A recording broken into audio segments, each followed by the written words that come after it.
Me voy a presentar. Mi nombre es Carlos Fernández Ibáñez, soy el responsable de marketing y distribución para seguros en Accenture, y en nombre de Accenture dar las gracias a Luis y a Carlos, a Community of Insurance, por permitirnos sponsorizar este evento. Muchísimas gracias. And the next presenter I'm going to introduce in English. So Yann Germaine is a European Commission official currently working as a policy officer in the Financial Services Directorate General, focusing on insurance and pensions. Yann is an economist by training, holding a master from HAE Business School in 2004, Science Pro in 2004, and Paris Dauphine University in 2008. Yann joined the Commission in 2008 after 3 years in the private sector as economic consultant on competition issues. His previous posts in the Commission were at DG Competition, dealing with state aid, and then antitrust, both in the energy and environment sector. Yann, the floor is yours. Thanks, Carlos. Can you hear me? So, hello everyone, and thanks Jean-François for the presentation. Now I want to buy a Cosmos Direct Rental Plus. So I'm glad to be here, sort of represent a different angle, the public policy angle from the Commission. It's very good to be here. It reminds me of when I was a consultant as well, before joining the Commission, when we were advising clients on projects and how to address the customer. And finally, we don't do something very different in the Commission, because our focus is, just as yours, is to address policyholders, to meet their needs. We try to emphasize consumer protection, of course, but also, and I'm going to talk about that, also the development of private pension savings, and you just try to do the very same. So this is a public policy angle. I'm going to talk about that. I'm also going to try to bring the EU perspective. We have heard about the Spanish perspective, some global insights, and it's also good to complement that with a different scope. And basically, I guess everyone in this room has views about our main project right now, which is Solvency II. You probably have many comments about that, but I'm not going to talk about it today. I'm going to focus on pensions and life insurance challenges for pensions. So we do different things in the Commission regarding insurance and pensions besides Solvency II. We are looking at, for instance, some resolution aspects as well. We are thinking about currently the Insurance Mediation Directive and pension aspects. So today I'm going to focus on pensions. So what would a European single market for private pensions mean? The first thing, maybe to provide background, is to recall, I mean, I guess you're all aware about that, how pension systems are organized in the EU, because it's very different from member state to member state. Where I come from, France, we have a very strong first pillar, state-based pensions. There, we, as a Commission, do not do much. This is a social security system, and so Pillar 1 pensions are, say, mainly state-regulated.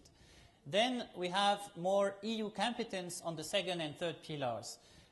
Second pillar, the occupation pension funds. Right now we are discussing in the European Parliament to modernize the current framework, the 2003 IOP directive.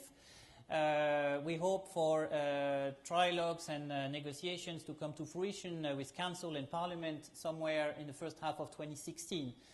And then you have the third pillar, which was mentioned this morning by Javier, actually. And was very interesting that Zurich is interested in developing the third pillar. They also work on the second pillar. And that's just what we're interested in, seeing how the industry tries to tackle these second and third pillars. So the third pillar, the personal pension products that we can also call PPPs, is going to be the focus of my presentation. So the first thing is that it matters to life insurers, because right now the bulk of PPPs is offered by life insurers. You are the main providers on this market. So if you look at this little pie chart, you see LAD stands for the Life Insurance Directive. It's going to become Solvency II in a few months' time. You see how big it is out of 1,000 billion assets in PPP under management right now. insurance, so insurers, life insurers are providing basically more than 90% of that. But next to them, you also have other providers. You have asset managers, which are captured here under the UCITS acronym. You have pension funds, IORPs. You have banks captured under CRD here. And then the NEL stands for those who have only national legislation but who are not subject to specific EU rules. So you see that you have a big chunk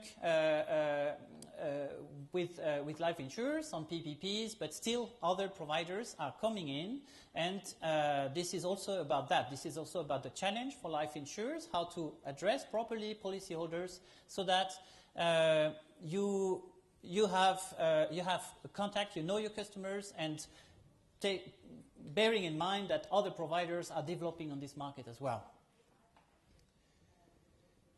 So this is an existing market, but at EU level, we see quite a few challenges. The first challenge is about volume. We see that Europeans are not saving enough. I'm not going to develop a lot about that, about the aging and about the decisions not to save when in your 30s or 40s, and then you reach some gap later on down the road. So the first thing is how to bring Europeans to save more, and typically third pillar products could be a very good tool to achieve that. The second issue that we see is that many providers on the third pillar are still national providers. They focus on a given market. They are German PPP providers in Germany, and therefore there are not so big scale economies. So there we also see that if we can try to incentivize providers to offer services in different EU member states, that could help also the industry, that could bring some efficiency gains. Another aspect is risk diversification, and I'm gonna move on to the main issue, which is for us to encourage multi-pillar pension systems in member states.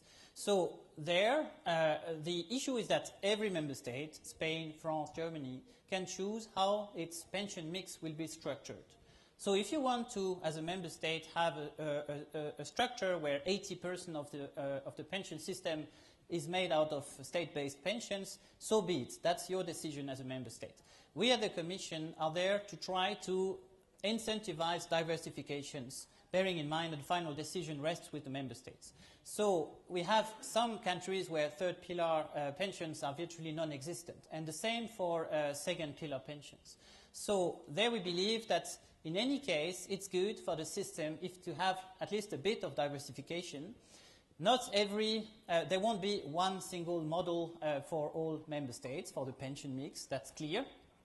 You have very strong Pillar 2 systems in the Netherlands, in the UK, in Ireland, and this is also the result of tradition, of the role of social partners, and that's the way it works, and that works fine.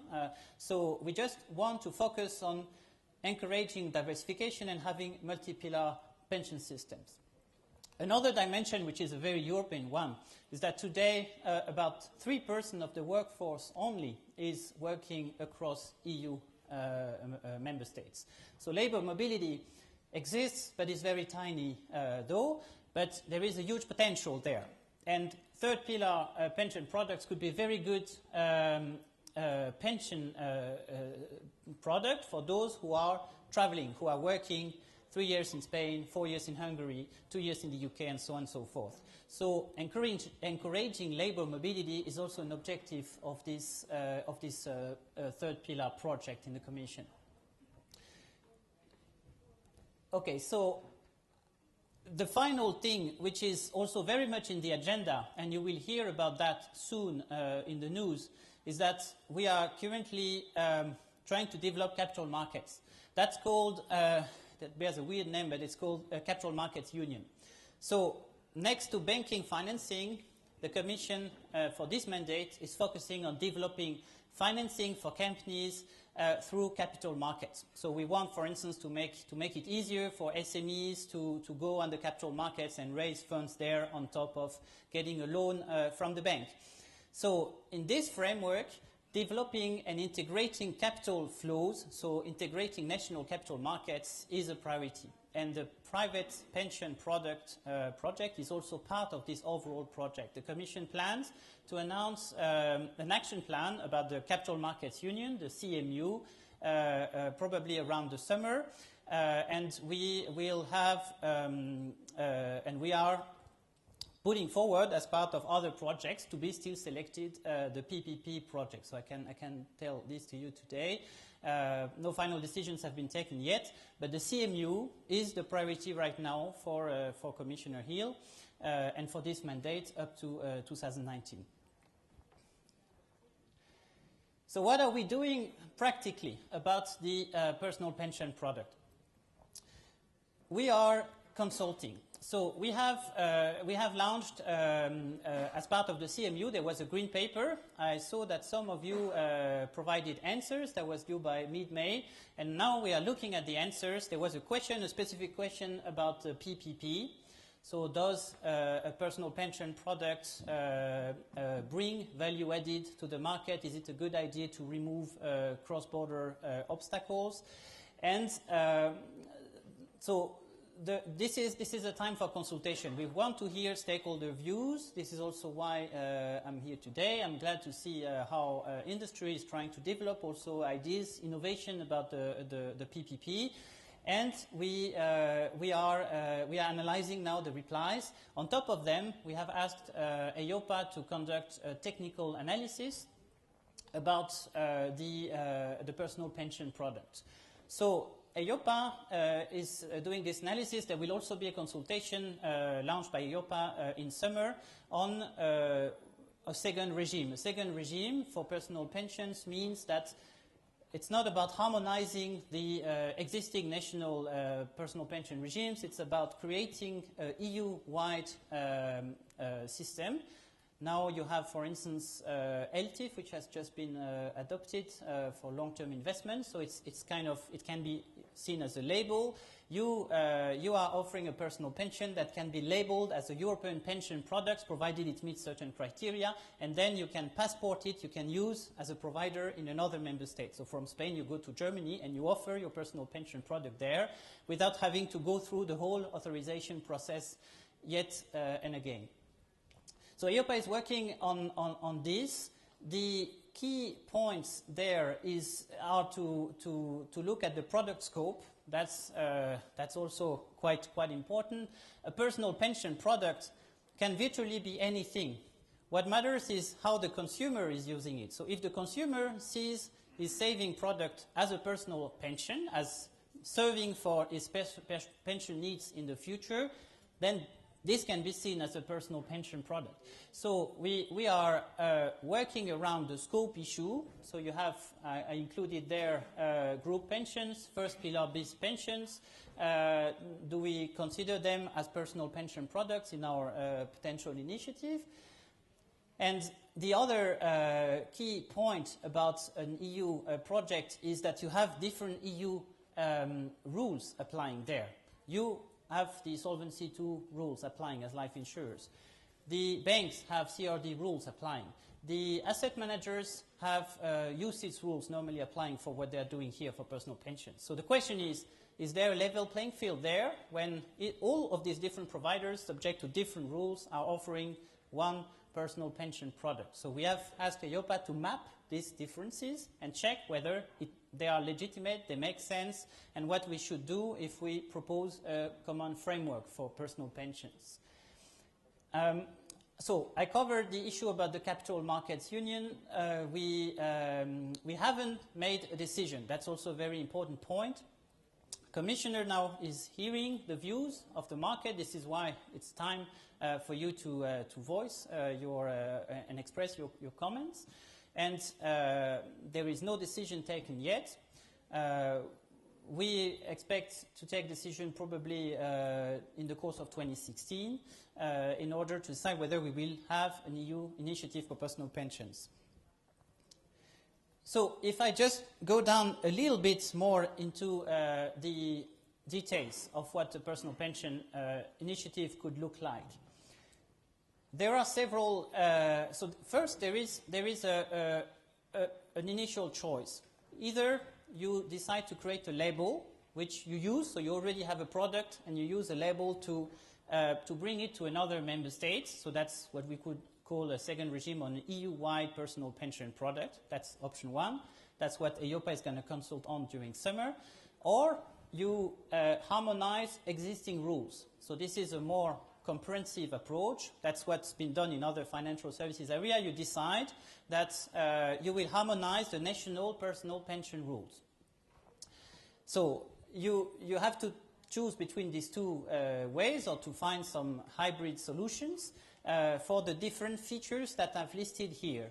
So what are the main points that you have to think about when you want to create a personal pension rules? First thing is investment options. So some previous speakers say that the products have to be simple enough. That's very true, especially if you look at behavioral economics. There is an issue about people spending more time choosing their car than their personal pension. So you have to assume that practically there should be a default option. There should be an option that is easy enough and good enough for the majority of people to choose. Having said that, we also want to preserve the possibility to be innovative. And Jean-François gave good examples about good innovations across the world. So we want providers to have some flexibility there as well. So it's not about mandating a one-size-fits-all personal pension product. It's about having maybe a default option, and next to it a few other options for those policyholders that would like to try something else, that would be maybe more into surveying the possibilities and making informed choices. First thing. Second thing is about product regulation. So how should providers design their product in advance of marketing it? Another key element, and we talk very much about that in this digital age where people are getting more and more informed and they're looking for and they're researching information, it's pre- and post-contractual information. You have seen that in other financial services area. The Commission and the EU have adopted, for instance, the PRIPS, where you have the key information document for retail investors. So in the same vein, we believe that there should be enough pre-contractual information for those who choose to subscribe to buy a PPP. Another aspect, a classic aspect among financial services rules is governance. So providers have to be fit and proper. Decision-making within the providers has to be sound. So you have to create functions, you have to audit them, you have to have internal control mechanism. And a key element you're all aware of is cost and taxation. PPPs, when we talk to consumer organizations, are criticized for being too expensive as compared to Pillar 2 products, for instance, occupational pensions. So it's a key area because people want to know how much they would pay, whether this will evolve over time. This is related to transparency, pre- and post-contractual information, but there is something to be done there as well. At the same time, we also want to preserve price competition. It is for providers ultimately to decide how they will price these products, but we have to think about that. If we want to design good rules that make these products attractive and good for consumers. A related issue is taxation.